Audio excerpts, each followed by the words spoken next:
සුබම සුබ දවසක් වේවා කියලා ප්‍රාර්ථනා කරනවා මගේ යාළුවෝ හැමෝටම. අද මම ඔයාලට අරගෙන ආවේ ටිකක් වෙනස්ම විදිහේ කතාවක්.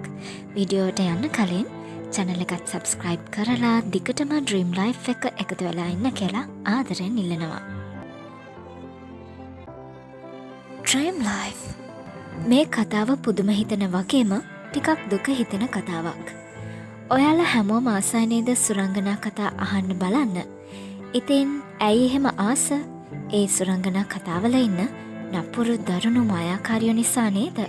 ඔයාලට මතකද ස්නෝ වයිට් සින්ඩරෙල්ලා ඒ විතරක් නෙවෙයි හැන්සල් ඇන්ඩ් ග්‍රේටල් කතාවේ චොක්ලට් බිස්කට් වලින් හදලා තිබුණු ගේක හිටපු නපුරු දරුණු මායාකාරි ගැන. ඉතින් මම දැන් ඔයාලට මේ කියන්න හදන්නේ මායාකාරියක් කියලා හංවඩු ගැහුණු මදර් ෂිප්ටන්ගේ දුක්බර කතාව ගැන. මේ කතාව පටන් ගන්නේ 15 වන සියවසේදී උතුරු එංගලන්තයේ පුංචි ගමකින්. ඇයගේ නම අගතා. ඇයට වයස අවුරුදු 15යි. හැබැයි ඇය හදිසියෙම ගැබ් ගැනීමකට ලක් වෙනවා. මේ මොහොතේදී අගතාගෙන් පවුලේ කට්ටියම අහනවා පියා කවුද කියලා.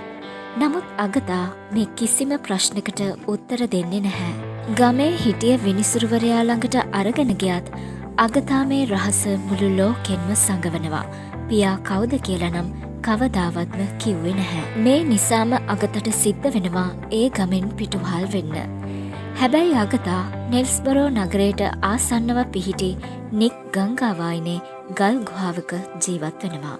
ඉතින් නොහොම ටික කාලයක් ගෙවීගෙන යනකොට දරුණු කුණාටුවක් දවසකදී අගතා පුංචි දැරියකට උපත දෙනවා. එයා තමයි ඔර්සිලා සෝදයිල්. එහෙමත් නැත්නම් මදර් ෂිප්ටන්. මදර් ෂිප්ටන් කියන්නේ අනිත් ළමයින්ට වඩා ගොඩක් වෙනස් කෙනෙක්.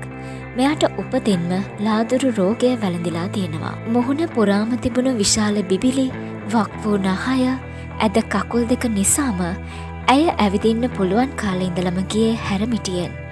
ඇයට ඇත්තටම තිබුණේ රාක්ෂයෙක්ගේ පෙනුමක්. ඒ නිසාම මෙයව දකින මිනිස්සු මෙයාට ගොඩක් අපහාස කරන්න පටන් ගත්තා.